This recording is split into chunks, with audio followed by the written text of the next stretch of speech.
Hello, everyone. It is I, Roman. I think I'm gonna go by Roman for a little bit because it just feels very like grown and sexy. And since I'm just now entering my grown and sexy era because I was an adolescent before this. So guys, call me Roman from now on, okay? Roman. I want to hear you say it. Roman. Thank you. I love it. Oh, I thought you said Bromon. Like maybe you should turn up like, your earplugs. Turn on my mic. Everyone, you guys are my Romanettes. Hello, we're back for another episode. It is I, Roman Cameron, and we are back with another episode of your lovely and your favorite podcast, your podcaster's favorite podcast. Tonight, I'm here with Cameron. It's me. Wow, it took you a while to come up with that shit. No. And Jason. Hello. Hi.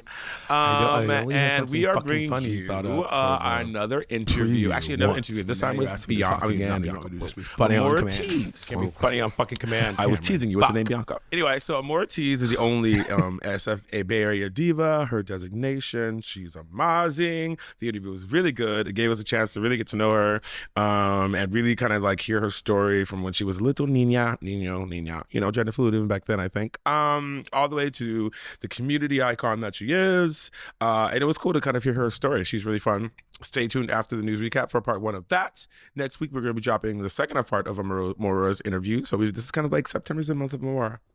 Thank God it's not October, because then it'd be like, wow, costumey for her. And in a couple weeks, we're going to be dropping another panel, this time on being gay and Filipino. What it's like, deep diving into the issues of representation. God knows the Asians have some issues with how they're represented in the gay community, right? And in the straight community. So we're going to hear about that. What it's like growing up in the Filipino culture. There's a lot of them here. My God, Daly City, you know what I mean? So yeah, they represent hard, and I want to hear how that feels. So stay tuned in a couple weeks for that. It's going to be really fun. And let's get into it. Thanks again for tuning in and listening. Remember to listen, like, share, and laugh. Please do all three. Not in that order, but make sure you do all four. Sorry, four. Jesus Christ. See, Roman couldn't count, but Roman can. My IG is WHENNROME. Let's get our mood enhancers, please. Cameron, J-Luke, a mood enhancer. Okay, who you fisting, honey? That was this weekend. On the count of three, the count of people he fisted. Okay. One, two, three, on a Sunday afternoon. Enhance yourself, please. I like that Roman can spell the Instagram too. That's the noise of him fisting.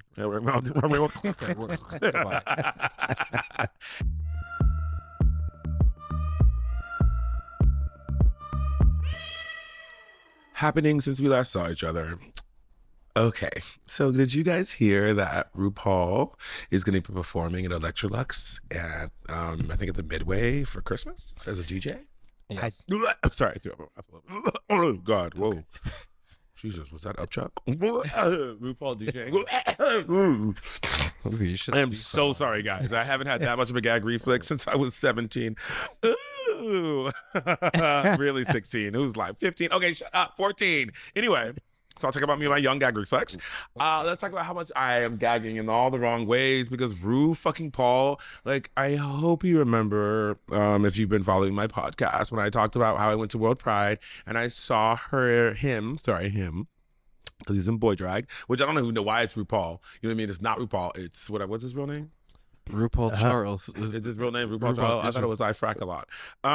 So Sir I Frack a Lot is coming. Sir, I didn't really want trannies on my show initially. Is coming to badly DJ because he DJ'd at World Pride and it was like the main stage on Saturday and it was horrible. It was an hour of macho man and YMCA, which is really funny because if you listen to the people from YMCA, they actually don't like that that's a gay anthem and they talk about how it wasn't They supposed to don't. be a gay anthem. And I think They that's really don't. really funny that RuPaul's still rapping it big. Like, bitch, do some fracking on your fucking music catalog. Oh, anyway, it was an hour of that genre, that 70s or 80s or whatever, and it was horrible. She was scratching all over the place. Like, I literally thought it was an episode of Drag Race where I was like, we were watching a skit of her learning how to DJ in front of it. It was fucking horrible. So the fact that the bitch, she's DJing everywhere, but it's just people were like hyping her up because it's RuPaul, but she's really fucking horrible. Have you seen her? I have not. It's horrible. I'm glad I have thing. because it's like multi-city. Yeah, she's everywhere. Yeah. But it's because it's like we were talking about just Jason. Rich people want to make more money just to make more money because she loves it apparently. It's like it's this new thing. But like, bitch, go somewhere and learn how to do it and then come back. Paris Hilton could DJ. I saw that bitch, and people used to talk a lot of shit. No, I saw that bitch in Ibiza years, decade ago. She was good. There's some famous people. Have you ever heard Idris Elba? Yeah, I heard Elba that motherfucker can play. Okay, like you can play and be famous. Like it's okay. Like, but don't just be riding off your name. You could also like play and be famous and not be that great, but do it at like a local thing. Do it at like, whatever. I don't care. But she's bitch is going to international tours. She's at world stages. She's fucking, you know what I mean? And she's horrible. Yeah. And people go in there like, woo!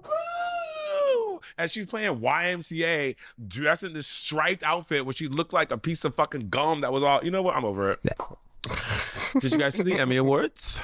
I didn't. I did not. No. I did not either, but I did hear a lot about them, and there were a lot of speeches about Gaza, and like some very forceful like words where like prominent actors were like, "I'm not working with any studios or whatever that support Israel." Shit, and I was like, "Good, okay." Look at the fucking because celebrities are never at the forefront, right? They're like 20%. You know what I mean? They're like 2 weeks or 3 weeks later after the forefront has kind of hit where it's become okay. But at least they're actually starting to become more forceful and saying things, and like the speeches are more forceful at the Emmys than I think they've ever been. And you got these there's this letter that a lot of them wrote where like 200 of them of actors and directors were saying not to the studio saying you need to divest yourself of Israel funds. I'm not gonna work with you and shit like that if you're gonna do that. So it's definitely it's definitely so not too little too late. It's definitely too late. But these are celebrities. I don't expect celebrities. I expect musicians to be a little bit further, sooner to protest. But I don't really expect these people whose sole income is based on whatever to really be the first. But when their voices are brought in, it isn't prominent. It helps. Yeah, you know what I mean. Like as we can see, it don't mean shit because Beyonce's rapping. Come on, Kamala didn't help. That's all get elected, but it does help. Yeah, it's something, and I think a little bit is important now. Mm-hmm. Because like same thing Cameron was saying when he was fisting someone. Every little bit is important, baby. Give it time. Oh, in that little like deadpan voice. Every little bit is important. Anyway, go ahead. It is. I'm just glad that they're speaking up, and I mean, people are sick. People are sick and tired, and they just want something else. Feel like this whole administration has just kind of worn people down, and. The world can be. I mean, but I was going to ask you guys this question. Actually, no, I'm going to ask you this question later about Gaza because it's one of our articles. But so is it? We'll ask it later. What do you think, Cam? So I was looking at RuPaul's schedule. She has a lot of dates. Where has she been? Well, let's see. It's like Texas, Vegas, somewhere in Missouri, Washington, back to Vegas, Missouri, Vegas, Nashville, Indianapolis, Columbus, Vegas, Louisville, Vegas, LA, Chicago, Vegas here. Yeah, like she's like the thing, they're booking her because she's RuPaul, and I get that she has an amazing, like she's told a lot of people that she has a good passion for it. My thing is just go learn how to do it, then come back and then do this. But she's like learning by doing, and I don't think I should have to sit there and listen to some bull. And I guess it doesn't have to be me, but it's just annoying because they put her on like prides. They put her at shit where you're just like you're forced to listen to this bitch. I mean, listening to the states, I mean, like there were like a lot of red states in there, and that was kind of surprising. The weird thing about this is like there's no like centralized like page. Everything is on a different like ticketing platform. There's no, it's like you can't find like here are all the dates. You have to because it's not. I think it's like because it's not really a RuPaul world tour or anything. It's like she's like I think this is her way of saying that she's like going in through the DJ route. But like bitch, you're only getting booked because you're RuPaul. Yeah, you're you know what I mean. Like, and you're not good.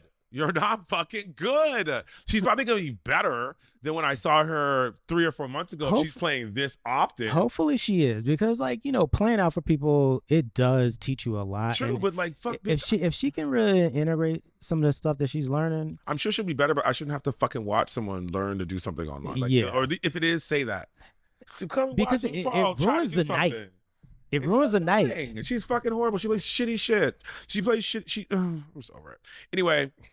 We were fucking talking about the Emmys in Gaza, okay? And don't try to disrupt us. What do you work for, Israel? Ooh, Cameron. She looks like a walnut in this. Yeah, she's like, for her out of drag, girl, get a stylist. So let's move on. Folsom is coming up. Do you guys have any big plans for Folsom? I'm gonna DJ. Anyone getting peed on? Ooh, No? Okay. Not to say not it's bad well. thing, but you never. Hey, yeah, there it I don't is. have any intentions on that. Ooh, there it is. I love an accidental, an impromptu golden shower. Ooh. I'm DJing at Powerhouse on Saturday, and outside of that, I'm going to the fair, and I'm just gonna see what happens. Yeah, I mean, Folsom's coming up. It actually more scares me than anything because it just representative of how fast this year is going. Like, what the fuck? It feels like ever since I turned 40, the world is like, we're gonna speed up the tempo. Just you know what I mean? It's gonna ratchet it up. Whoa! You blink, you're like, what the fuck is going on? So I'm excited about the boys coming. Cameron, what about you? Well, I have 2 friends from Chicago coming to. You didn't tell me you have people still need to stay with us. Yeah, you did. I'm joking. Saturday May fight. Just a joke, guys. No, Because he was looking around like, yes, I did, motherfucker. I'm just not ready. It's like it's a big weekend. Like, You mean it's you're not just- ready to be social, you fucking hermit? Yeah, I know it's gonna be hard for you. Do some woosahs and whatever. You're gonna have to talk to people the whole time, like you're staying with you in your room. That's what he's not ready for. I'm not ready for people to come in my nest where I have my place of peace. I'm exhausted already. And his friends are talking to him too. They're gonna be like, "No, Cameron, we drawing you out, bitch. We drawing you out." That's what he's not ready for. And the fact that he's not saying anything, audience, that's it means all it's real. Shoo-roo. How's it feel to be seen? I'm exhausted thinking. Yeah, Folsom's gonna be okay. I like that Portola is not at the same time as Folsom this year, so it won't split the groups. You know what I mean? Yeah. Like, although if you're doing Portola, you're probably not doing too much for Folsom. Right? Yes. Although- It's a little bit of overlap, but not a ton. I'm trying to think. There's like no one I really want to see at Portola. That's what I thought when I saw that lineup. I was like, I'm just Christina not really feeling it this time. Christina Aguilera, but I don't know. I like a chubby Christina. I'm joking. Not Christina. I want Christina pre-Ozempic. I don't give a fuck about that woman's body. We should not be talking about it. But I have an interesting thing about Portola and Christina. Oh, look at you. I just saw it the other day. So Christina Aguilera and Grindr and Portola, effectively, there's a collab that they changed the sound on Grindr to goes, "Come on over." When you get a message. That's actually kind of fun. And they made this like promo video that was like kind of cringy, but like I mean, it's Grindr. I mean, but she is all in on like Portola. She has this little interview about it being like, Well, because when is the last time I've seen her perform? I'm not exactly sure. And I don't remember Christina's doing like festivals, so maybe it's like big for her doing like I haven't heard of a festival with Christina on it. Yeah. Like, has she done? I think she's done. She did a Coachella, right? I think she did a Coachella a couple of years ago, maybe. I want to say so. Yeah. But I mean, I feel like it's kind of like Doja, where like, you know what I mean, like Doja, when she was just at Outside Lands, like like people were saying it's been like a year and a half since they've seen her or whatever. I feel like she's really excited because she hasn't been seen in a while. I don't know. The thing is though, But she want to show up that new body. Portola, $400 for a 2-day pass. That's what I'm saying. It's really expensive, and the only person I want to see is Christina, like John Summit, girl. Like, that for $400, I don't want to climb that summit. The single day pass is $280 or $250 for Saturday or Sunday. So it's trying to force you to get the $400. Well, but still, it's like $300 for one day. Right? That was $300 was the Outside Lands 2-day pass, right? Like, well, no, that was 1-day pass. But even so, like, is there really that much what is there that much value? Yeah, Portola, no. Right, for that amount of money. Like, I paid $300 to see Doja and Doshi, but that's because I love Doshi. You know what I mean? And like, and Doja was like a cool thing, but like, who is going to be a Portola? John Summit? Yeah, it's not worth it. Yeah, girl, I'll just pay. It's a little bit of money to go see her. Maybe probably at Afters or something, because they all go to a club here. Yeah, they're all going to be out somewhere else. I mean, I will say I've never been, so I don't know what the festival is like, but it seems that like I don't know, it just seems very overpriced. The lineup this year is not great. Just like I'm just gonna say, have you guys seen the lineup for Coachella? Oh yeah, Sabrina Carpenter and Justin Bieber. I was like, what? Justin Bieber? Really? Okay. Like, you haven't had a song in 40 years? Like, you know what I mean? Like, what are you going to talk about, P. Diddy? And Karol G. And Karol G. Karol G, I know a lot of people are excited about. And I think that Karol G bow out last year, and I think people were saying that she bowed out because she wanted to be a headliner, so now she's a headliner. So I think that's gonna bring a lot of people. Okay. But I mean, Karol G is probably the only thing exciting. Sabrina Carpenter, The disclosures Yeah. there. God, Disclosure. We can see Disclosure. They're coming here. Right. Yeah. All right. Let's see if we're on a tangent. Anyway. So Tangent. I know, right? Oh yeah, I'm not going to XOXO. I fucking said that. Like, I'm not. If you guys see me, like I was kidnapped like I was last year. No XOXO. I'm not really excited about the circuit parties this year, I don't think. Anyway, I decided I'm not going to Colombia this year, guys. I know I've been talking about that, but budgets and shit like that, and I had to decide Colombia over Brazil, and I'm always going to choose Brazil. C'est la vie. You know, you have to just do your budget and figure some shit out, and rubber hits the road, and vacation plans change. Oh yeah. That's my life. Anyway, I had the deepest fucking cry this weekend, guys. It was crazy. Do you know? I have to read this. It was traumatic but necessary. You know, one of those cries that tears you apart when happening, but afterwards, even if the problem isn't solved, you feel lighter and so empty, but in a good way. Because before that, you may have not noticed how full of angst you were. Yeah, that was me. And no, I'm not going to tell you what it was about. You don't get all of my life, but I'll tell you that it happened.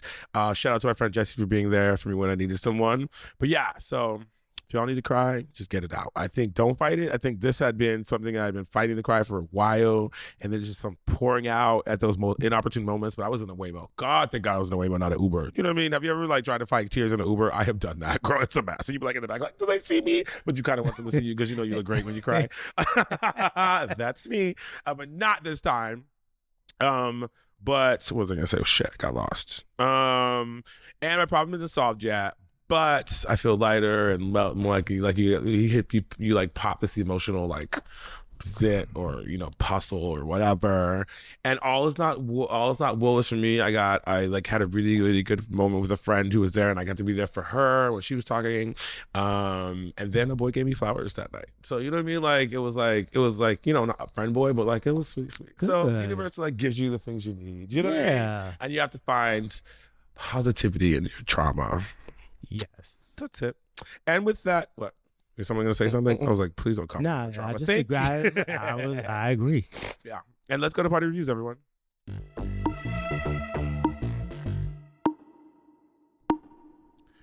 Party reviews. So let's see what I did this weekend. I went to Circuit Poppy at Beau. It was a cute party, cute circuit party. These really come together. Alex Ramos, really good DJ. You really generally are only going to see the main DJs from like 11:30 on, so keep that in mind. But the music's really good, the vibe's really good. I love that like Circuit has become, or Beau has become so much more synonymous with Circuit. It really has. Circuit was just like, they were like, hey, we'll make any money. And now I'm like, come Right. to me, right? Yes. Argentina. So then I went to Night Fridays at Eddie. That was cute circuit music, blah blah blah. Party dies around 4:30. I mean, people tend to come early and leave early, unlike the afters that's on Saturday there, where they kind of come late and stay late. So just kind of keep that in mind. House party at Poho was really good. Saw the tail end of Jason, and then say for DJ Aki. So powerhouse. Jason was good, killed as usual. Thank you. You're welcome. I paused for him to say Yes. that. I don't even know why. He knew it was good.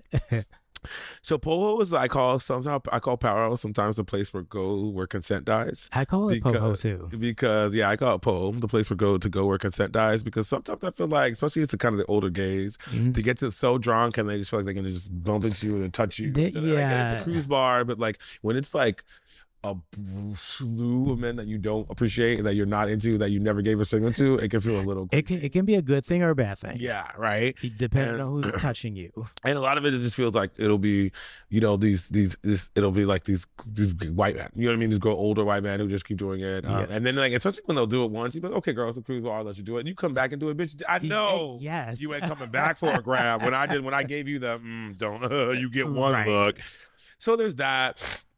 Also, it's just still too fucking hot. Like the fan that they do have in there, girl, fans are $50, $60 for a big industrial fan. That fan is like an old dog that's about to die. Right. That shit is on its last. Like you have to stand in front of it to the right and to the circumference to feel it. That's when you know a fan is on its last legs, when it doesn't fan. They want it hot though, so you take your clothes off. Yeah, girl, but it gets hot anyway. Everyone over there is overweight generally, and they get off like which don't matter. They get a lot of heat. I agree. So, and it's you know what I mean. You don't even need that. I'm saying the fan is to circulate. That fan is so bad. That's why I say I'm like, it's just like, girl, get another fan. Yeah.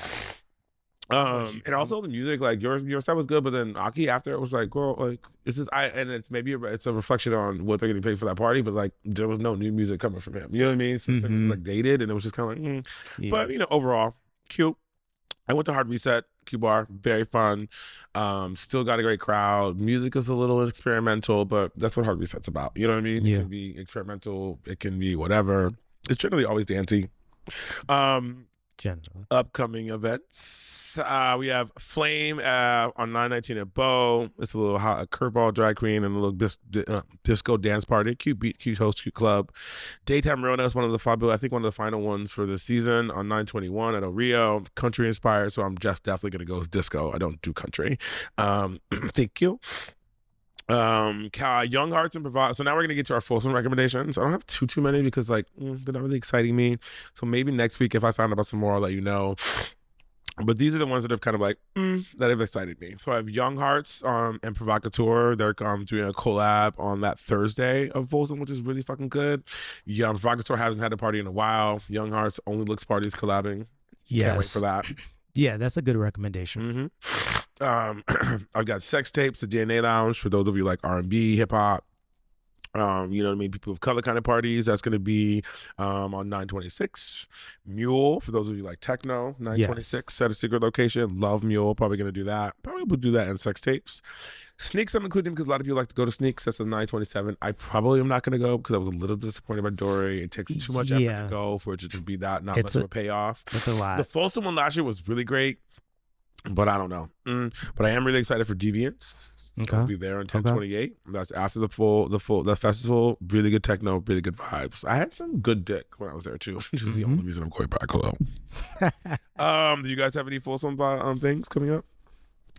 I'm like I said, I'm gonna play at Powerhouse on Saturday night, and I love doing the fair. The fair is just like kind of like I just appreciate it. It's my anniversary weekend for moving into the city. So Oh, you moved during Folsom? yes, that was. Well, let's get you a golden first shower, bitch. Weekend back in 2011, and What? back in 2011, like Oh. like back in 2011, like my very first weekend was Folsom, Oh, okay. being in SF. I thought you said you've had 20 of them. I was like, Oh, you wow. counted how many golden showers? All right, bitch, you want to put it on a board. You want to put it on the count. Like, let's hope that board is dry. All right. Next, we have Triggered coming up from that cafe on 10/2. That's cute. Triggered is another edition of the Q30 party. I do think that, like they're doing a really good job of trying to like rock off the space well. So it's cute. Like parties at the cafe. Speaking of that, parties at the cafe of Royals on that Sunday after Castro Street Fair, which I'm really looking forward to. Royals is bringing Isis and Oral Sabag, gonna be really fucking good. I'm hosting that party, so obviously doing my Ozing. And then we have started to do our Halloween recommendations since I'm gonna be here and not going to Columbia. So we have Beats and Eats for Halloween on 10/26. This is a party I'm hosting. It's on that Sunday. It's a house party. It's a house music party at Teeth on Sunday during the day. It's a Halloween costume contest party for $180. So cute. And those are my party recommendations. Let's go to a break. We'll be back.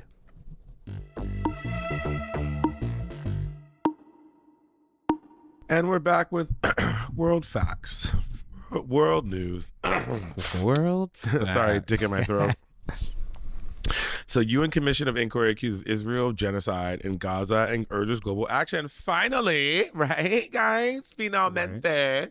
Although it must be said, this is not the actual UN. It's a commission led by the UN, but whatever. Anyway, the article's analysis basically says a three-person panel put together by the UN has come to the official conclusion that Israel is conducting a genocide against Palestinians in Gaza and accuses Israel of directly targeting children, keeping aid from the Palestinians to the point of famine, and killing innocents throughout the war. The things that they are saying that qualify for as a genocide. The panelists were, on other panels that have done this. They've got a lot of background on this. One of the panelists led the panel that accused Rwanda of genocide in the past. The panel does not represent the official UN stance, but it was put together by the UN, and the work that they did can be used by prosecutors when they do prosecutions in the World Court. And there is already a charge, I think, by South Africa against Israel, a case against Israel in the World Court about that. Interesting enough, the U.S. pulled themselves off this panel with Trump, and of course, Israel says that this panel and its findings are anti-Semitic. So yeah, finally some fucking official record, you know what I mean, proclamations of genocide. I mean, these are the things that like have to be kind of said, and unfortunately it could take a long time because it has to happen. There has to be all this data collection, there has to be all this whatever, and it does move really slow. But when these designations and these things start to happen, it can be really powerful and can be used against them. And so I'm glad it's finally happening. It's not too late, but I mean, my God, we've all known about this. It's a fucking genocide in front of our face. Yeah. Oh, totally. Like I'm very glad this is happening because if it's an acknowledgement, which is something that on the world stage like this is really important. And I just, this has been going on for so long and so many people have been traumatized by all of this that to finally have this kind of official recognition and some action taken is really significant. Yeah, I mean, like, and it's like, it must be said that this action it's not the official line of the UN, right? And it's not, but it is in a UN-led panel, right? And it is, it does have, its findings can be used in the World Court. So I think that's very powerful and very important. And these things go on record, right? Yeah. So these things are like, things that can be then, washed away by the country later, you know what I mean? Blah, blah, blah, blah. These are official proclamations. They're official war documents. So I mean, on world documents. And so I think those things are important, even when it's still happening. You know what I mean? They're still, they're still targeting Gaza. People just read an article about them, missiles in Gaza, and blah, blah, blah. So it does feel like, okay, so what? But, in terms of like the officialdom of these things, like this is an important designation. It's a step. It's an important step, yeah.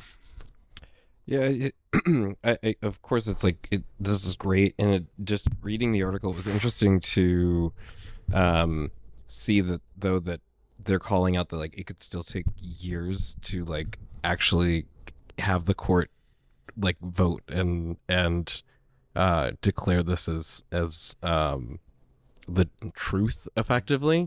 But it was one part that I was reading where it talks that Israel's saying like, oh, these three individuals are serving as Hamas proxies. Like it's just very, very much paralleled to what we see here of, everything has to be, it's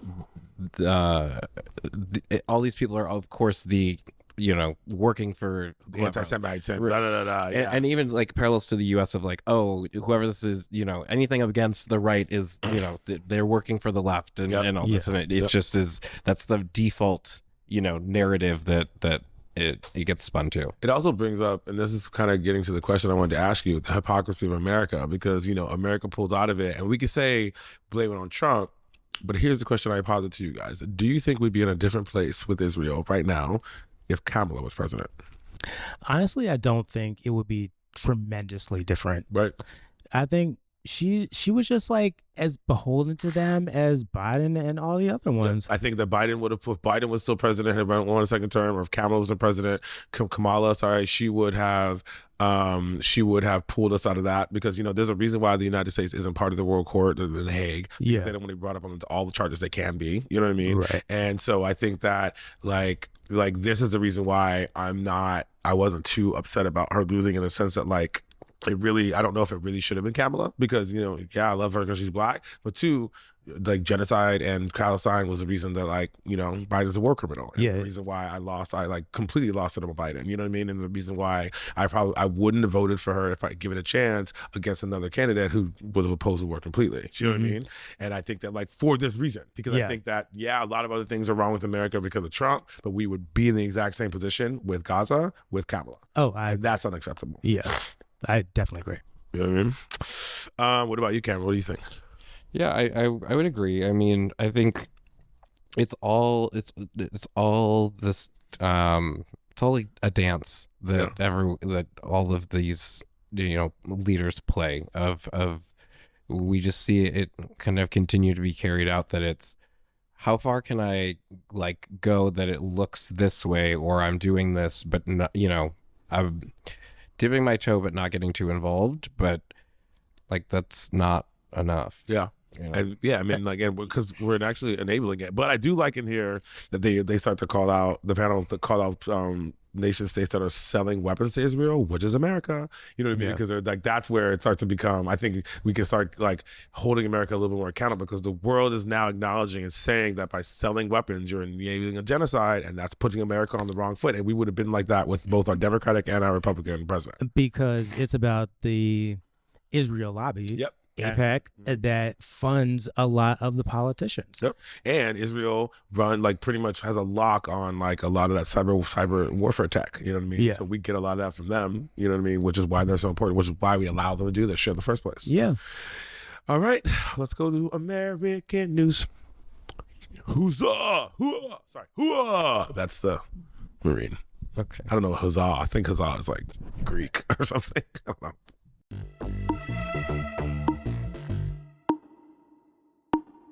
I'm ready for my close-up, Mr. DeVille. I'm sorry.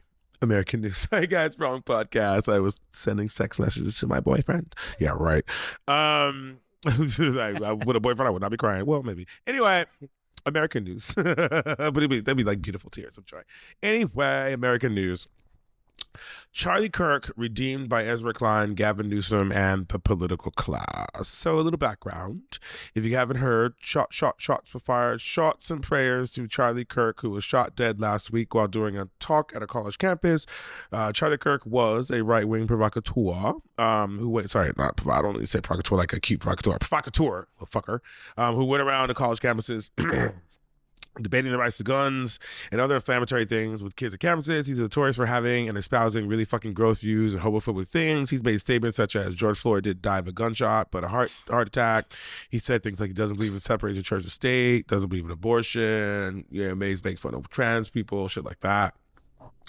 The article is specifically about how the political class and even some of the news are sanitizing Charlie Kirk's legacy in the wake of his shooting, and because of the need to seem neutral and properly consoling, amidst the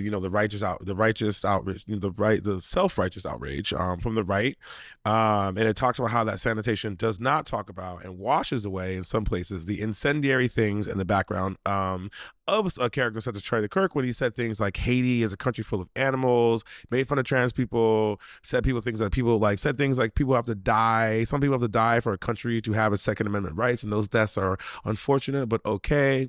Isn't that ironic? Don't you think? What do you guys think? Well, yeah, I mean, as a Black queer person, I'm not upset that he's gone. Which one of those three are you? Ooh, I'm joking. Yeah, he's all three, obviously. Underline quotation marks with an addendum. I'm not upset that he's gone. He was very, very incendiary when it came to his rhetoric around people that weren't like him, and he didn't see us as equal. He saw us as inferior, and the fact that he was shot when he was trying to incite racial dog whistle for Black people, it just felt kind of like poetic justice in a way, because he didn't care about us. And as a Black queer person, I felt, I don't want to say justified, but it just felt like, okay, I don't have to hear another Charlie Kirk take. Yeah, I mean, I think that the article does good, because I didn't even want to put an article about Charlie Kirk, because it's not that I don't care about Charlie Kirk, but it's like, I think that's besides the issue. I do think that, you know what I mean? I think that like part and parcel with this rhetoric and the violence is going to be more violence, and I think that the right is mainly responsible for that. So I'm not going to kind of like dive into that part, but I do think that how we react to Charlie Kirk is really indicative of just like the games that the left plays that the right doesn't, and the willingness and the need for the left, that because the left is always, or at least some parts of the center left or whatever, still need to try to like reach the right and be seen, even in the face of complete hypocrisy, as doing the quote unquote right thing means that they can't fully react or don't fully react to what's going on. And so I think that like that leaves people on the street to do it. But I also think it's emblematic of why you don't have these these big provocateurs in the real, it shouldn't be in the conversation, because they create extreme reactions, and you have nothing but an extreme reaction to somebody who gets shot by who said that, you know, people should die and then people are going to die, and you know, and it's sad for the right wing, you know, enough for the Second Amendment, and then he dies. You know what I mean? And it's hard to feel empathy for somebody who doesn't feel empathy for your people. You know what I mean? Who put out those things like George Floyd didn't die or whatever. That makes fun of gay people and doesn't care about, you know, who calls it, you know, a whole country of people like Haiti, aka black people, aka people of color, animals and thugs and criminals and monkeys and all that shit. So like, no, I don't have a really empathetic reaction to his death, which I think is why we shouldn't have these people in the conversation, and that's the right wing's fault. The less problem is that they are too scared to actually like say things without, there's ways to say that you're sad about someone's death while still acknowledging and saying fuck the right, because it's a dog whistle, and it's not a real conversation when they try to challenge you on bringing out the shit that he did and he said, you know what I mean? And so it's just a good example of how the left falls into this trap of not really being able to say the real, because they then are afraid of being, you know, labeled, which I think the labels are fake from these hypocritical ass white Republicans. And until they stop playing that same game, the Republicans are going to keep winning because it's false, right? You know what I mean? Yeah. I mean, like, we're gonna have to. Sorry, what do you think? Finish your thought. I just wanted to say, yeah, I think like, first of all, like a lot of the control is right leaning now, so it's hard for people to, you know, we hear stories about people that are, you know, getting fired, getting arrested for not seeing this guy in a really like compassionate way, which is pretty fucked up. But what they're saying is not compassionate. It's just real. They're saying, it's just real, interestingly enough, exactly. blah, blah, blah. And that's the problem. We can't say the real shit because blah, blah, blah. But the right wingers can say whatever they want. You know what I mean? The right wingers were saying all this shit when, you know, what is her name's Nancy Pelosi's husband got fucking beat up, you know what I mean? Yeah. They got beat up by this guy, and they were making fun of it and yada yada yada, and they don't, you know what I mean? But like, all of the memes they made about George Floyd, like it's just ridiculous. It's ridiculous for the Democrats, you know what I mean? Like, but and that just goes to show. But it's also really hard to get nuance in a soundbite, and that's also the problem. You know what I mean? You can't put all that in 16 characters or 160 characters or whatever, because people don't read long discourse. So you can't give nuanced answers anymore, because what they do is they take a sentence out of a whole nuanced answer or a 15-minute speech. So you have to give a soundbite, and the soundbite, it's hard to give nuance on a soundbite. Exactly. You know what I mean? Yeah. So I get that too. That being said, shots and prayers to Charlie Kirk. Cameron. Oh my God. Yeah, Cameron. So. No, mine will be quick. I have a lot of issues with this whole thing and what has been going on, and I won't get into it aside. I'll give a high level. It's just, I think that what I've had a problem with is just how everyone has decided that they needed to share like their sentiment on it, where it's like, why? It's like this I don't know. It's like, why did people feel that they need to like make everyone aware of their like stance on this? That was the thing that like when it happened that like rubbed me the wrong way. You know, like, you know, I was asking a lot of questions of, and I think that the problem that I have with it is that not no one. That's a broad generalization, that a lot of people are not acknowledging the words that he who he truly was as like, and what he believed in and his views.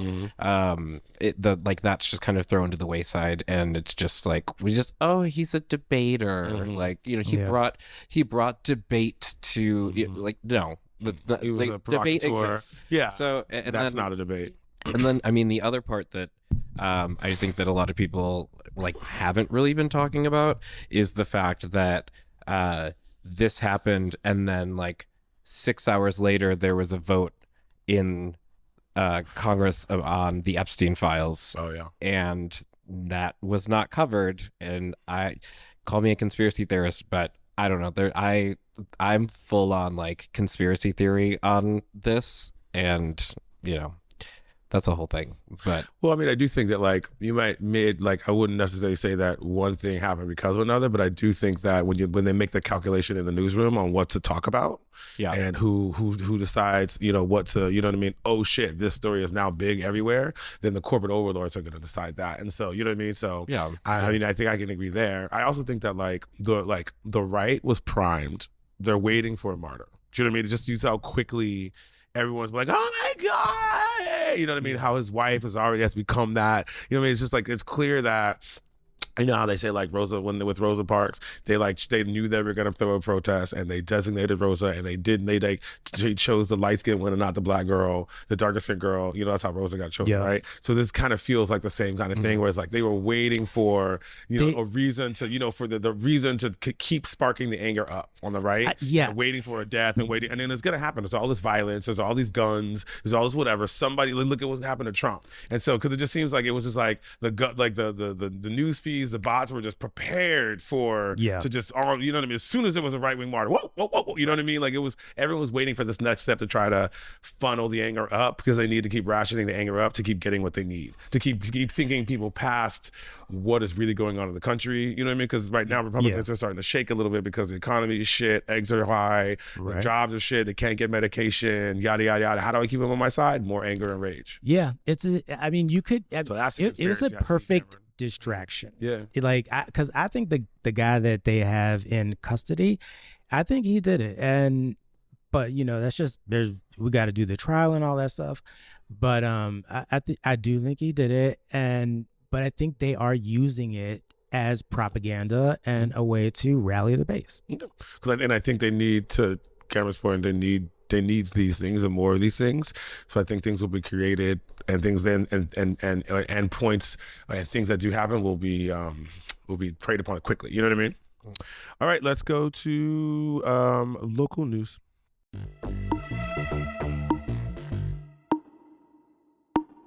And we're back with local news.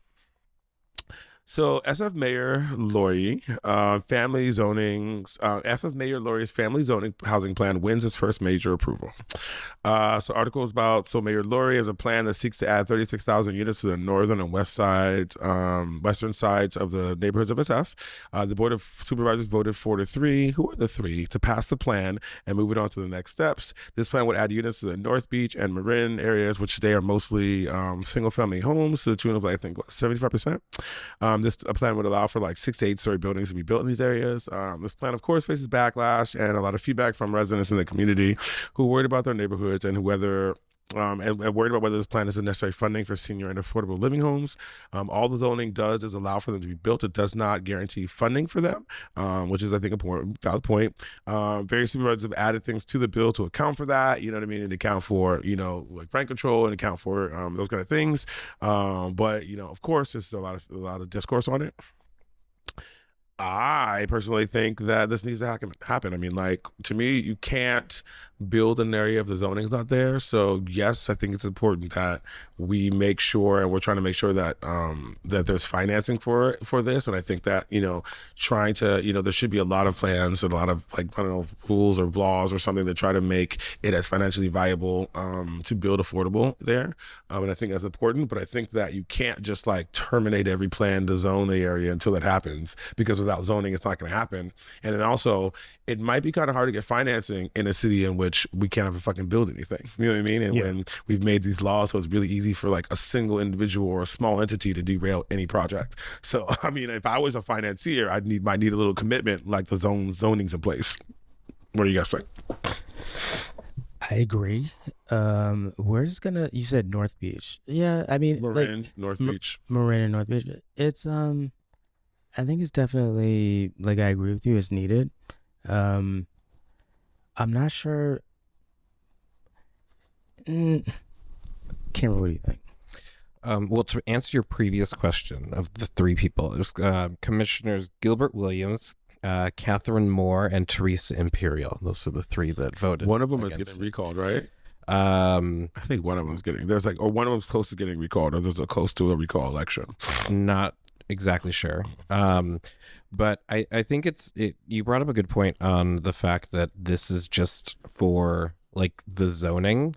And it just seemed that like, one of their claims was on like there's lack of funding. And it's like, well, right. But we're not saying like they have to be built.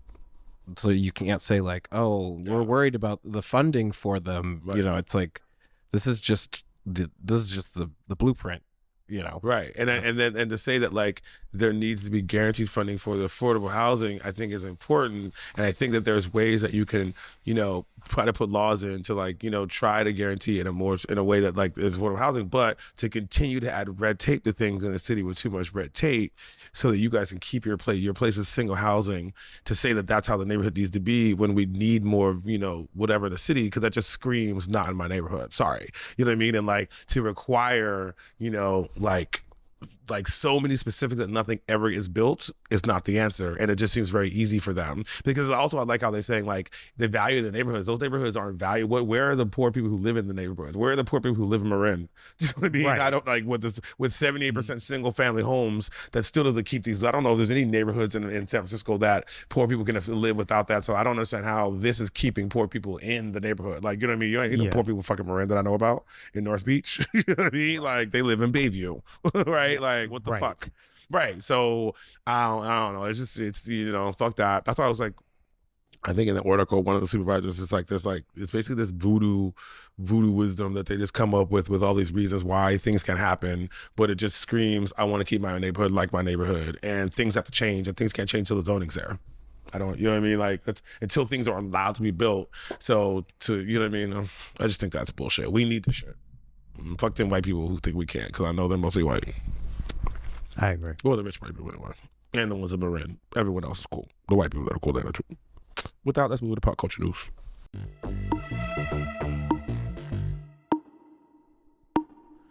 And we're here with pop culture news. Cardi B on falling asleep during assault trial. So, if you haven't been paying attention, Cardi B has been on trial for the last couple of weeks over something that happened years ago. Basically, correct me if I'm wrong, guys, when she was pregnant, she had to end up running with like a security guard. Security guard later on said that like she accused her of like touching her or something like that. And then Cardi B's like she didn't. Was that right? So in a couple of years ago, she was going to an OBGYN appointment. And the security guard was, it looked like she was like filming her there. And then they got into like a verbal altercation. And now the security guard is suing her for like assaulting her and claiming that she like scratched her and then she had to go get plastic surgery and all this. And she's suing her for like $25 million. Yeah. So she was, because she lost. Yeah, because she lost. So what do you think, Jason? I mean, I wasn't really paying attention to this case, but I loved her looks. She fucking brought like every time I saw her picture of her in the courtroom, she was like giving. I mean, I know like people are gonna get that. Like, do you think this was a money grab? Like, yeah, I mean, the 25 million is a lot. Like, well, I definitely think it was a money grab from on their side, right? And I think you even talked about like, a lot of celebrities will settle for these kind of things, depending on how much million, because they'd rather not be deposed and rather think not. And I think that people are giving Cardi B like props for not bowing to that, and I think she said that, and she's willing to be deposed. But I also think that like the more I looked at it, it was like this case seems so ridiculous, and so it was so easy for her to win that like it to me screams like masterstroke in media and marketing, because like we kind of like knew going into this you're probably gonna win, and so then therefore you're like, this is a great chance for me to play my Cardi B character, to me to like get some viral moments, because right now isn't she releasing an album very soon? And she did. So so I mean it's kind of like it was like I feel like she. And just like, and I don't know if she knew the people, but like the questions they were asking her and some of the clips was like, what the fuck? This is the dumbest question I've ever heard. How did the judge even allow these questions? Like they have nothing to do. Like, so you've been wearing like, you've got different hairs in, and then what the fuck does that have to do with what the assault? You know what I mean? Like, what? Like, so I don't even know why the judge is not. The judge is like, hey. I mean, I've seen enough Law and Order SVU or Law and Order like, hey, what the fuck are you asking her? And the judge was sitting there twiddling his fucking her thumbs. Like, what are you fucking yourself? Like, what is going on? Some of these questions were like, well, no, her Cardi's B's team would object to a lot of it, and a lot of it was sustained. So it was so like, maybe I didn't see that because I was just like, what the fuck are you asking? Like it was like, so I just felt like they knew Cardi B's team knew the level of ineptitude they were getting into. They knew the case was probably gonna win, and so it just seemed a very calculated choice. And then they used the kind of this whatever because it just seems funny that you are releasing your album right around the same time. Yeah. Yada yada. You know what I mean? So I'm not gonna knock or falter, but I just wonder. Like I feel like we're seeing a little bit more of the Cardi B character than we are like the real Cardi B. You know I mean, what she's a very smart artist. yeah, in that regard. Yeah, so I mean, that was it. I'm glad she won. It was a stupid little thing. It seems like it was good for her publicity because she hadn't really been in the conversation for a while. No, you know what she I mean? hasn't. And I don't know if her album would have gone off without like some of this. But hey, more power to her. Hey. Black women need to do it. Do what you gotta do. Because I mean, Cindy Sweeney's milking everything she can, and that bitch is eugenics. That yeah. bitch, you know, man. If I see one more article about the bitch on the slope, it's like, who gives about this white bitch on the slope? She probably blends in. Anyway, let's go to the Fight the Power segment. And we're here with the Fight the Power segment. I don't even know. What is the Black Power? Just like Black Power? Do we have like Black a Fish, yeah. Wakanda Forever? But I mean, that's not Black Power. What do we have? I don't know, you were like the Yeah, but that's not black. I was trying to figure like, what's the Black Power? You know what I mean? I'm not going to take like the, you know what I mean? From I think like a Black Fish, but Dragon Ball Z or something and put it over this one. I mean, although a lot of black people like Dragon Ball Z, let's move on. So in the Fight the Power segment, we're talking about the Nepalese, we're talking about Nepal. So it's September 2025. I think Jason mentioned this a little bit last week, but the Nepalese government passed a law trying to ban social media in the country, and there was a huge spread uprising that led to the replacement of the prime minister, the burning of parliament, right? Yes. Yeah, parliament. They replaced the prime minister with this woman who was on the Supreme Court, and based on the selection of her cabinet so far, it's been like, good for transparency, whatnot. A lot of people have also been saying though that like this is the 14th or 15th government of the Paul since I think they threw off the yoke of the dictator, and so it's like no government has been able to get to complete their 5-year term, and so it's just like it just comes to like the stability and blah blah blah, because a lot of people will say like the stableness of a government is how you can invest in it, blah blah blah blah blah, right? But I personally think that like the people should stand, like they're trying to ban on social media. They're trying to decide, to basically become, even worse than China, become North Korea or something, right? No, you can't stand for that. I don't give a fuck how many fucking governments you have before this. This government is not going to do that, and I think that they need to continue. It's great that they're still fighting for it, and even if it means that the 14th iteration, that means the 14th fucking iteration before that weren't good for the people. You know what I mean? Maybe if they fucking put a ban, you know what I mean? Like, based on what I've read, most of the rich people, a lot of the money is, it's localized with rich people, and of course, you know what I mean? They had the last two prime ministers have been a lot real corrupt, and you tried to pass a fucking ban on all social media. You know what I mean? Like, you can't, like, to the argument like that this is not, this uprising was not, legal or not, whatever. They tried to silence the fucking masses, and they couldn't allow it. And we can't say, well, this is like the 14th government. Okay, well then stop putting a government in here that doesn't fucking serve my needs, bitch. And another part of it that Nepalese that I've heard of it is that the police have killed people. And that is why a lot of people were so enraged and ready to just go and take the parliament building, because they were so incensed that like the police were committing a lot of senseless violence in their eyes. Yeah, right. I think we might have talked about this last week. Yeah, I think we talked about this. Yeah, right. We talked about the protests and all that, and so I don't know how quickly I forgot. Oh, sorry. But yeah, like they did start, like, like there was some deaths and there was some whatever. You know what I mean? And once again, as we all say, they tried to pass a ban on the you know what I mean, on social media. Yeah, and Gen Z ain't having that. Yeah, like you can't. You know what I mean? Like like I don't know. What do you think, Cameron? I am. We did talk about this a bit, but I am very interested because I'm a nerd on like what that Discord server looked like how that operated to have 145,000 people, and then to like effectively what they deem as a national convention over like effectively like a chat platform. I mean, I think it's really cool. I think it's I also love that it's Nepal's first female prime minister that they put into power.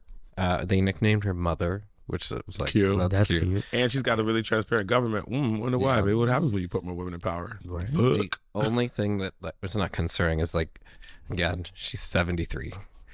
So it's just another, I mean, like clearly, like at least she has like forward thinking and is looking at like what the people and like the future generation wants. But it's just like, it was like, oh. And I think they liked her because it wasn't she on the court before. So I think, her years of like maybe being on the court helps, you know what I mean, from a corruption standpoint. Yeah, for but sure. You're right, like 73 and try. We need, you know what I mean. We need new blood because I mean, look at fucking Brazil. Lula's like 80. We're in a geriocracy. Yeah, like for everybody old and like my God, one heart attack and the world's over. And it's like I don't want to like talk too negatively about it because I imagine like because of what her views are, like the people that she will help put into power will be the younger generation. Yeah, but it's also good. Like when you look at they were talking about the summit, last week or whatever with India and China and whatever, and like Russia, and they overheard them talking about like people are gonna live at 150 and da da da da. You old bloated Botox having motherfuckers want them to live to 150, bitch. You know what I mean? Like you old ass can live to 150 because that's why we're doing all this because you're going through your elder life crisis and you won't let us go. Anyway, to just say one more thing about Nepal, I think it's amazing.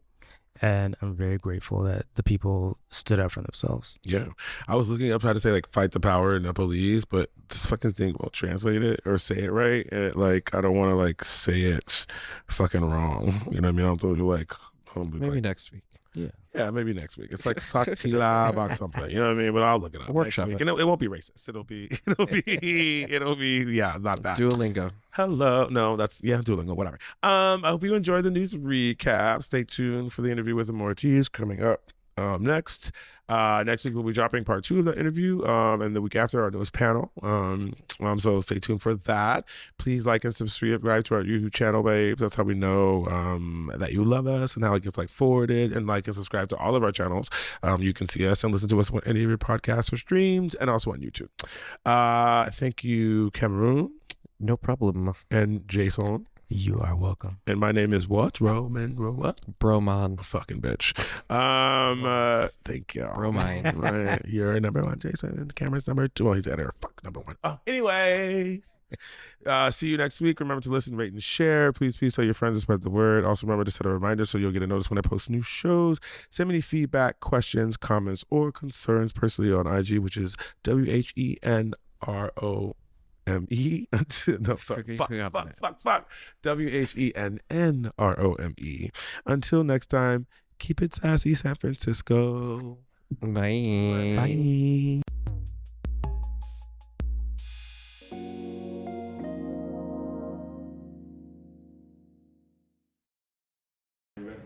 Yeah. All right, let's go, Wendy.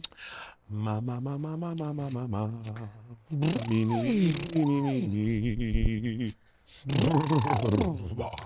Hello.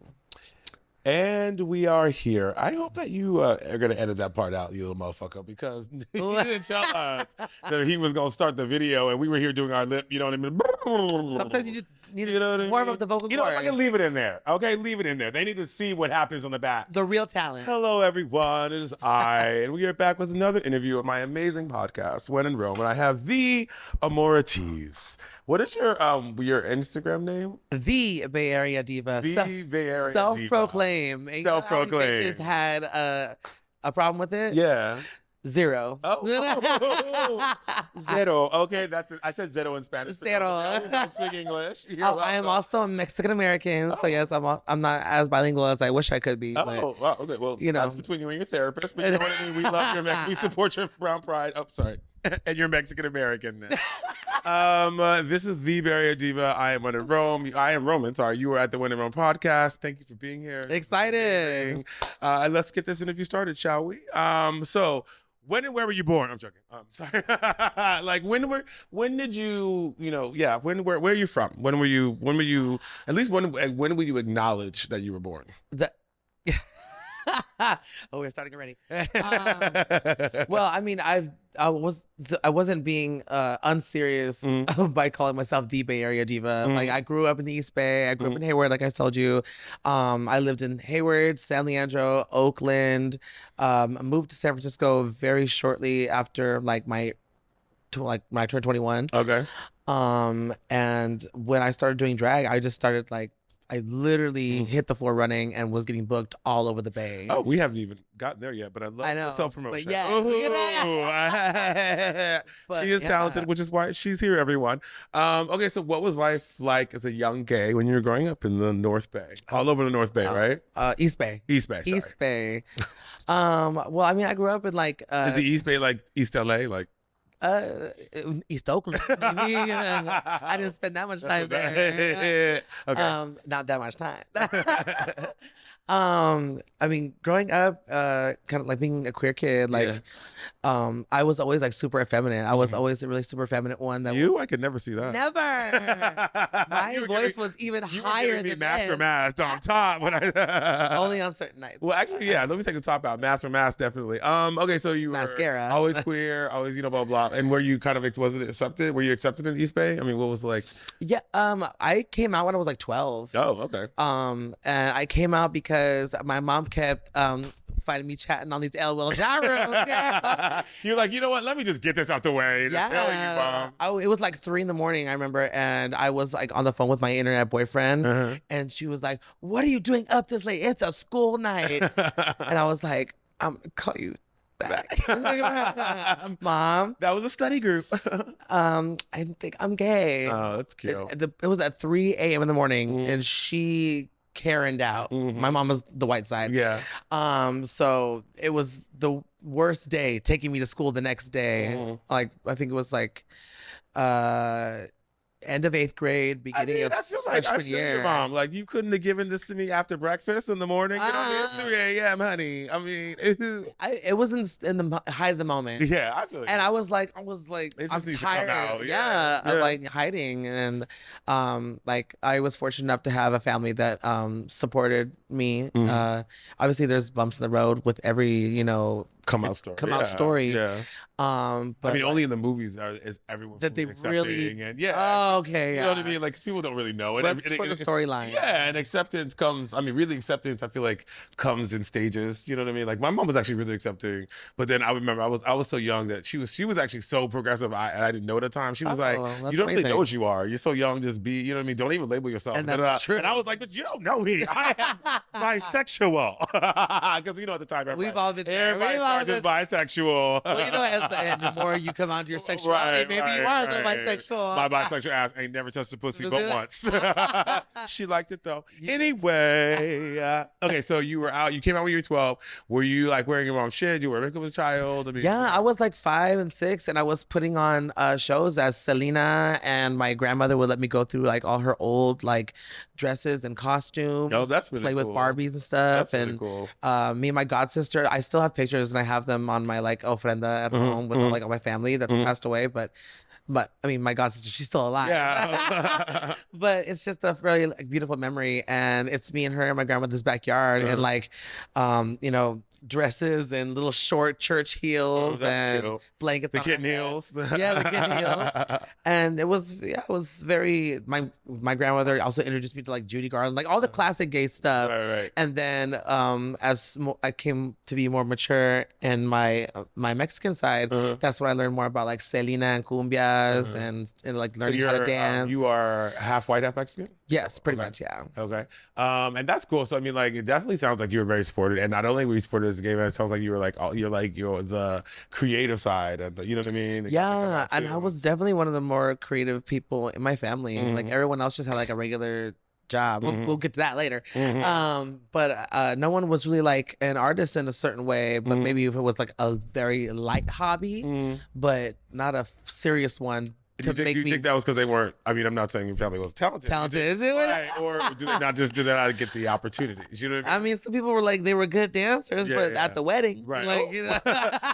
Basically, you're saying that your family board 1 star. No. So far, this generation. They knew. They saw me. You know, and I wanted to like dance with all the girls, and I wanted to like also look really nice all the time, and I idolized like all like the strong female artists. Like I remember, I think it was before I came out, they threw me a birthday party, and then I just kept getting all this Britney Spears stuff. Britney Spears. I'm like, how gay do you think I am? Right. What are you guys trying to say? Can you give me some Selena or something? Like the Time Out with Britney Spears right. posters. I'm like, I thought you liked Britney. I'm like, yeah, but I'm not like a Britney stan like that. It basically sounds like they like didn't really know, so they asked someone who kind of, they were like, yeah, she likes Britney.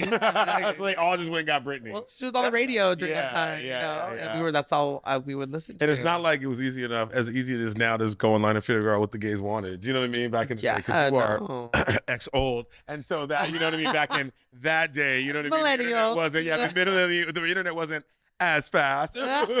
I'll let you tell us how slow it was. That determines how old you are, but you don't need to tell us. Don't. I used to go through those AOL discs.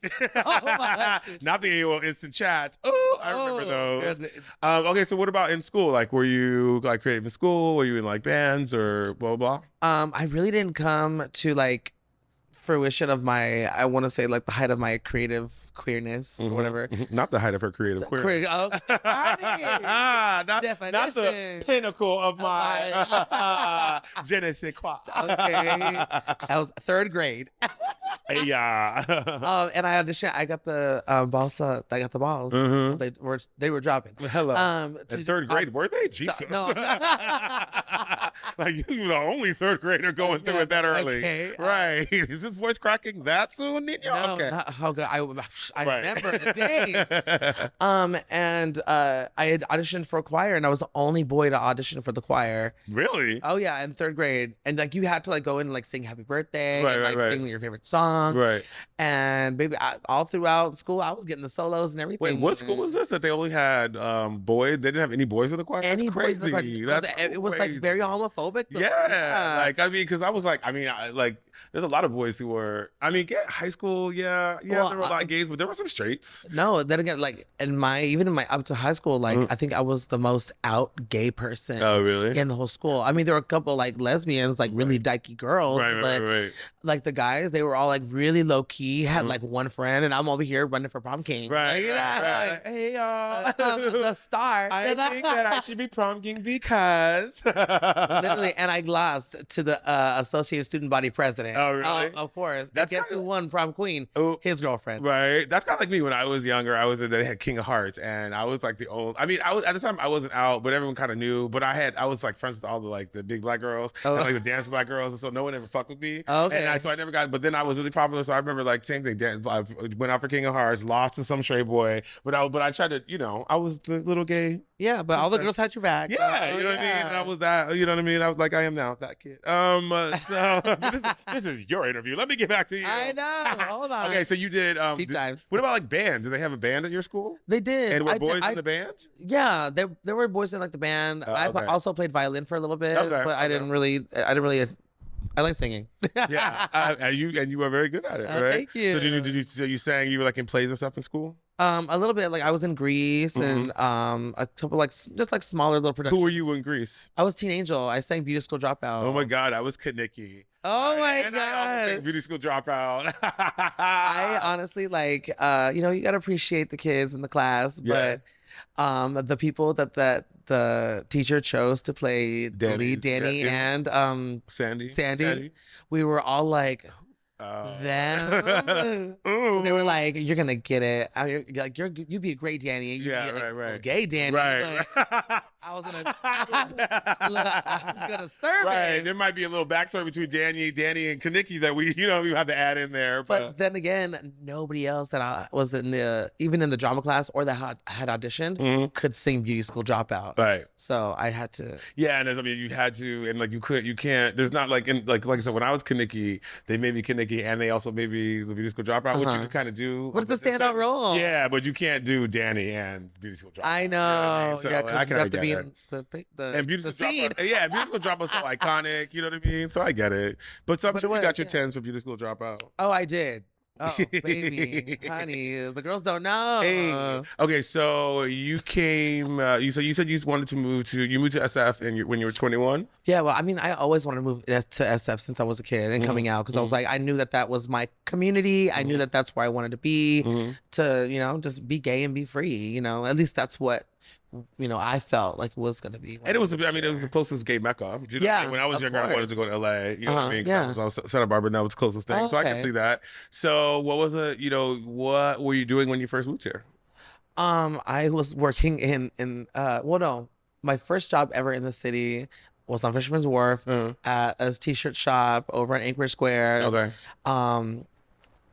And I worked there for probably a couple years, and then after there was like a break in me living here, and I went to school overseas in the UK. How was that? Where'd you go? I to London, Okay. and I was studying interior design and architecture. Okay. I went with my first boyfriend, and he really wanted to like travel and. Oh, must have been nice. My first boyfriend we just had sex in my room. I You mean, know we what I did mean? that I mean, I did that, but we didn't. My woman didn't take me to, London to help study interior but design. we took ourselves. Well, our parents took us, but Well, I mean, girl, I don't care. but That sounds we were fun. young, and it was fun. It was Yeah. fun. And I kind of discovered also kind of a passion just in general for design. And he was going for fashion design, and I didn't think that I would even be remotely interested in making clothes up until I started doing drag. A little fast forward, but yeah, I loved architecture. I love interiors. I mean, what gay doesn't? Right. And then you were most of also us. London's known for its I don't know if it's known for its architecture, but it definitely is known for For its, fashion interior design, I and can the gay imagine. scene there I feel like it's a little rough, but I have a friend Phil who they've seen on this podcast, and he's rough. So I agree. He's from London, and it's. oh my goodness. Did you enjoy yourself though? Yes, no, and I remember the first time going into GAY and like just being like, whoa, this is really like kind of like almost an industrial gay clown complex. And this guy just busts out the doors that go upstairs, and like we're walking up the doors, and he busts out, and he's like, he grabs me, you're fucking gorgeous. And I was like, we just got here. You were like, oh my god, but then you were like, thank you, I feel seen. I love this was place, babe. This gagged. was just really fun. Wow. I was gagged. I would be gagged. But we, yeah. I we were remember my there. first time in London. It was really fun. Did you go to Heaven? Yeah, that's what it was. That's Yeah. like GAY. Yeah. Yeah. I remember. But like what's funny, like when you talk to people from London, they're always like, "Oh my god, that's like their Badlands or their." Yeah. You know what I mean? They're like The tourist typical tribe. place. Yeah, Yeah. But when you go there, you're like, "Oh wow, this is And great." the gay Soho is huge. Actually, the gay Soho there, when me and my partner were there for the first time, that was the first time I went out in drag for Halloween. Oh, okay. And I was 19. He was 18. I was going 19 going on 20. He was 18 going on 19. And I was like, let's go out and drag. Like, let's just do it. I went out as like a chola, and he went out looking like Anna Wintour, because he was like obsessed with fashion. Right. And we got picked up by these two guys in Soho at a random bar, and they were like, yeah, come back to our hotel room. And this was like our first time. We're like, take our number. We're like hella scared. Like, That's really funny. It's funny that like you went out and drag as a chola and your first thing, and that's how you look outside of drag now. with the eyebrows. Yes. Eyebrows. I know. You're like, Looking something stick. about that look stayed Looking with me. stick. But I mean, That's really cool. So was that kind of like that was your first taste of drag, and that's when, like being out in society. yeah, And like feeling that pressure. Yeah. Of like, is this who I am, or is this like something I want to get creative with, or is this, do I like cross dressing? You know? Yeah, I mean, because as a boy in a dress, I definitely had that thought, like, am I trans? Because people keep, no, I'm not, girl. I just like dresses. You know what I mean? So, I mean, gender that's fluid. that's when you started having the conversation with yourself. Because how do you identify? Non-binary. But not yeah, trans, right? Not trans. Yeah. Definitely gender fluid, like when I'm in drag. Yeah. Because like I feel like in and out all the time, but also my role in my community now is very gender fluid. You know, some people think of me as, their mom, some think it's the auntie. Some people think of me as, that's my boy in drag. Yeah. You know, Yeah. and I don't mind it as long as they find me in a respectful way Right. and they're kind to me, then that's And all as long as I- they're thinking of you, you know what I mean? That's the whole point. as long as they're thinking And that seems, while we're continuing to think about her, you do that while we take this break, okay? We'll be back and we'll see you soon, all right? Mwah.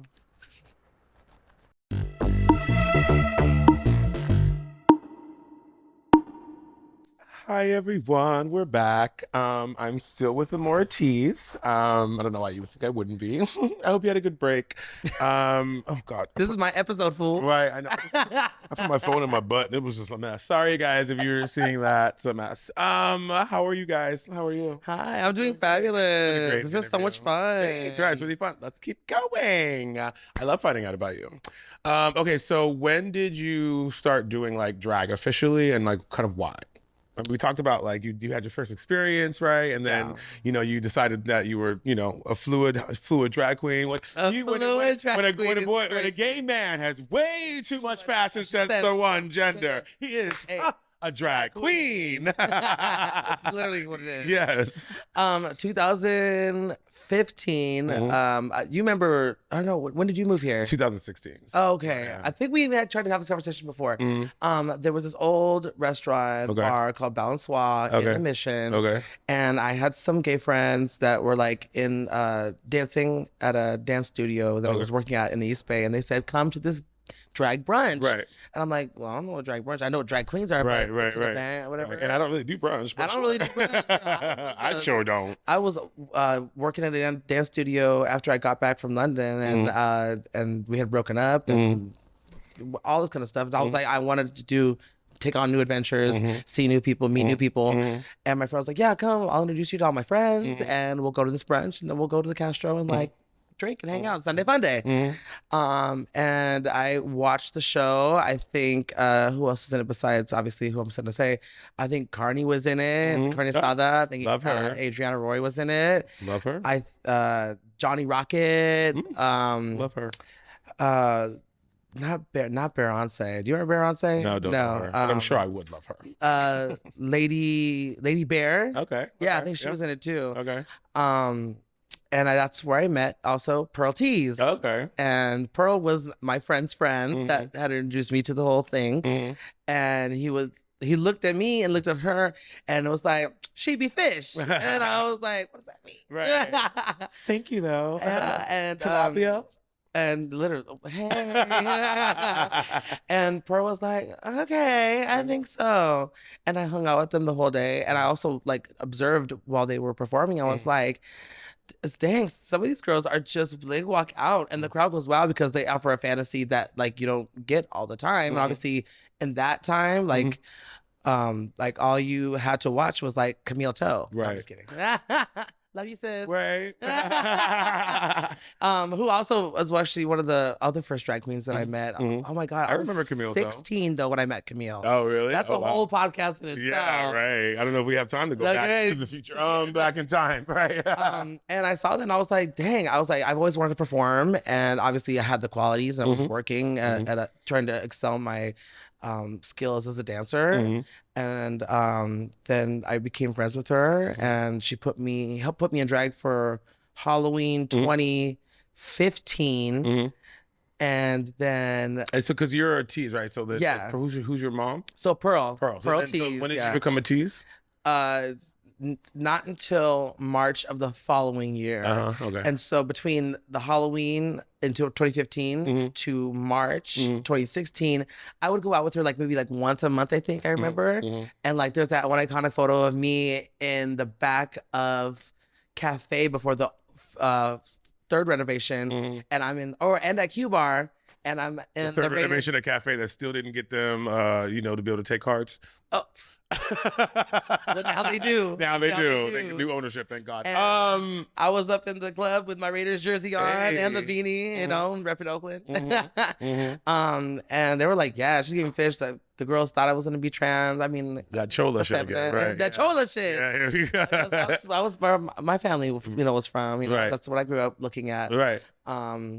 And I was like, I want to be a bad bitch too. Yeah. I mean, grew up in like Santa Barbara, LA vibes. So the cholas were, you know what I mean? When I was in school, that's like cholas and what I guess what the guys were called. And the guys I remember that time were plucking their eyebrows and wearing skinny jeans. And I was like, a straight Mexican men were doing that. And I was like, now, you know what I mean? Wild. They were plucking their eyebrows real fucking tight. They real thin. They had skinny jeans and shit. And that was the straight kids. I feel like that's the East LA meets like high fashion. Yeah, right? yeah. I remember that in school. That was crazy.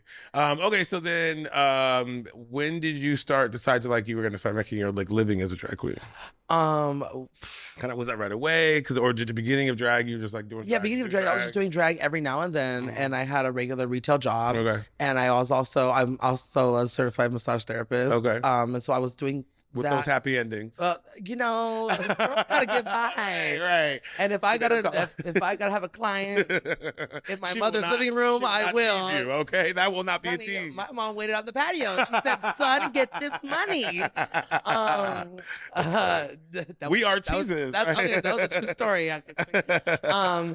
I want to say I don't remember the exact year or like time of year it was, whether it was 2016 or 2017. But I was working at an organic food store in Coal Valley, and they fired me, and I was on unemployment for a little bit, and I was like, why aren't I just diving into this drag thing? Right. Like, people are wanting to give me opportunities, and I was trying to learn how to sew. Shout out to Kipper Snacks, and it's amazing. And she like basically trained me how to do the basics, you know, from sewing in straight lines, sewing in zigzags. Do you make your clothes down? Patterns together. Yes, this is all custom. Oh, wow, yes, right here. Yes, I love it. Yeah, I remember bringing the first zipper at her little apartment in the Tenderloin, and her getting. So you had to learn you had to learn a bunch of different trade crafts. It took me at least 2 or 3 years to like really get the craft of like making an outfit together that would actually sustain itself. Goes with your look, fits your body, you know what I mean? Too. And You gotta all that kind of shit, right? I literally saw a little video that I made on Snapchat from like back 2017, and I'm like, look at this little number I just made. It was like the most basic yellow jumper. Like, I was in and no zipper, no lining. But you thought you were fucking girl. I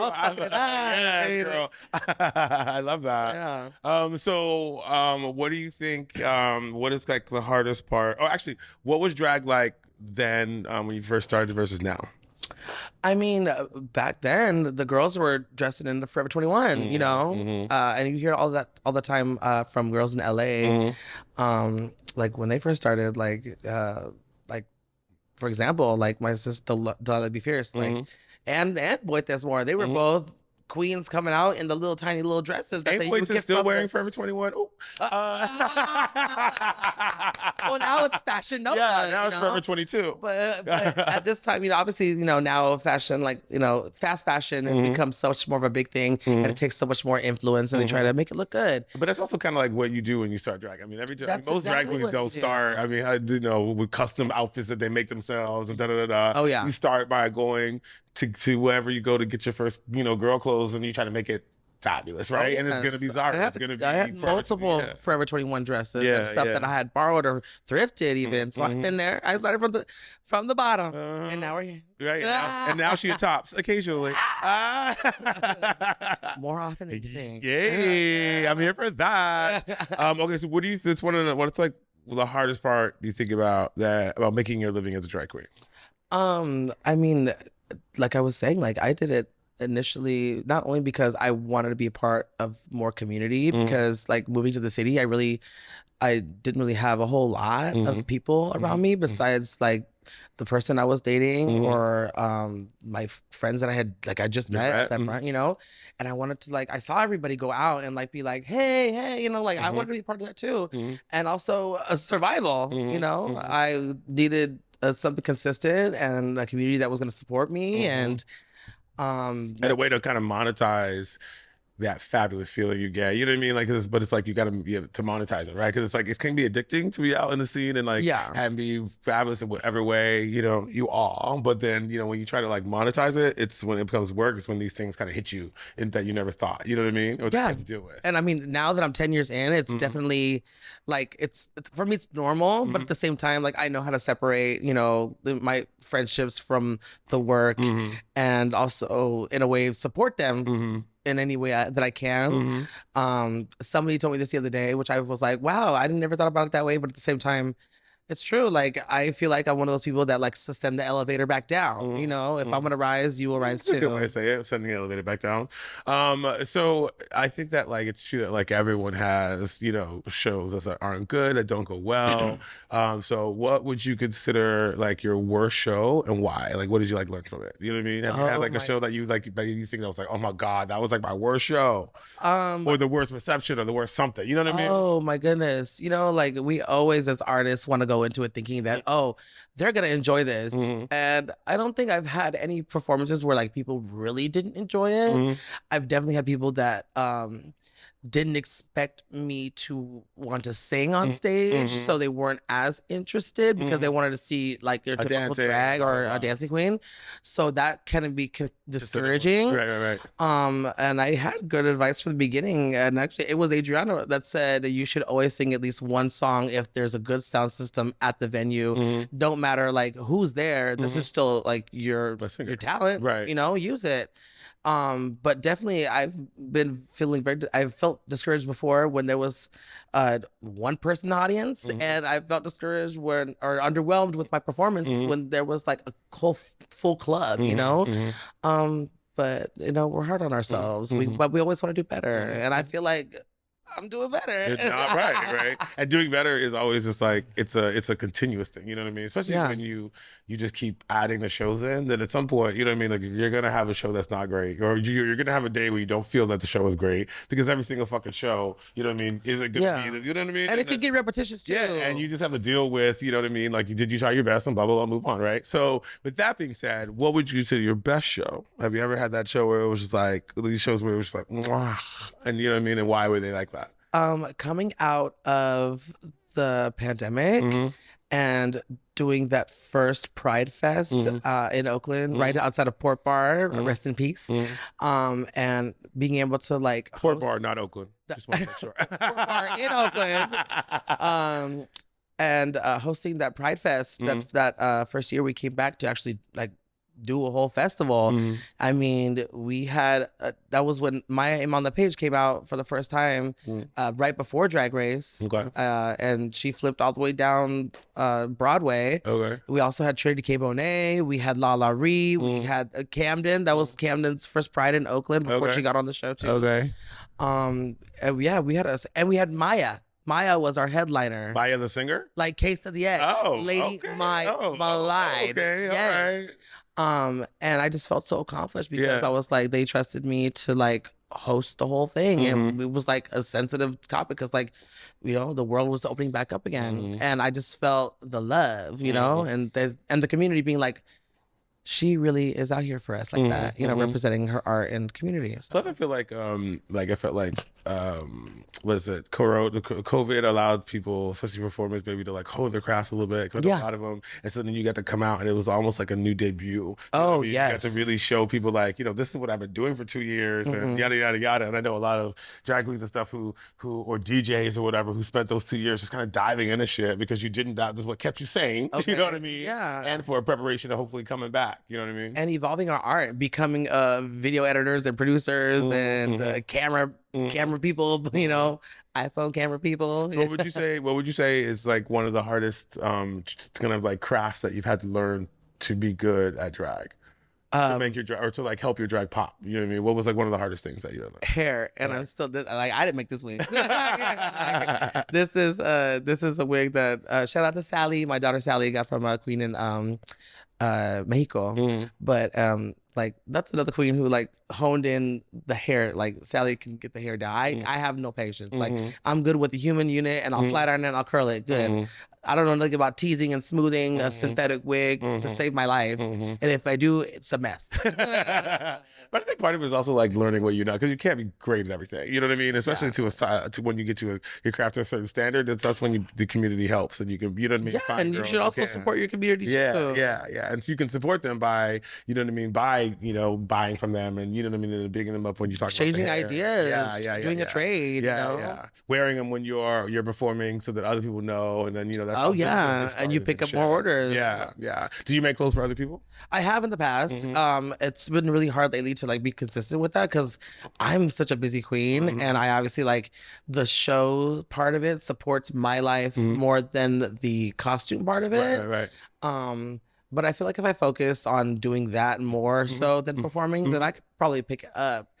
But I mean, it's like these are options for later. You know what I mean? yeah, Other no, of times, you know what I course. mean? Like, It's just for me, like sitting at the sewing machine for hours is draining, and I want to be out. especially when you do it, the payoff is great when it's one of your outfits. You know what I mean? When Yeah, you're of for course. hours just Like, to give you it to could put- somebody I else. could slap myself together an outfit real quick because I know my body. Yeah. But when I have to do multiple fittings and they want something special, and I also want to detail it for them, Right. And you don't get to wear it. It's like, yeah, that looks great on you, bitch, but I want a tingle. Yeah, Do you but know what I at mean? least I get the satisfaction of seeing it on a stage and in action. Yeah. Like, that's beautiful. And yeah, getting paid for your work. Ooh.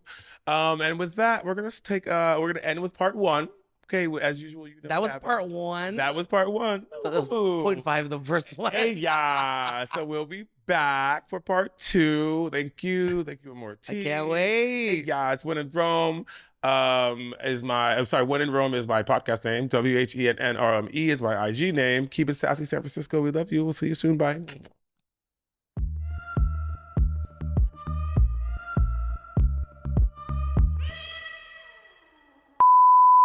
Hello, it's me. Check 1, 2, 3. Oh, it said Roman. Oh, sorry. We've already started. Hello, it's me. Okay, Roman. I was wondering if, like, you know what I mean? My God. Now, Amoura, it's your turn. It's me. Don't try to. Oh, it's gonna sing all over your shit too. Sure.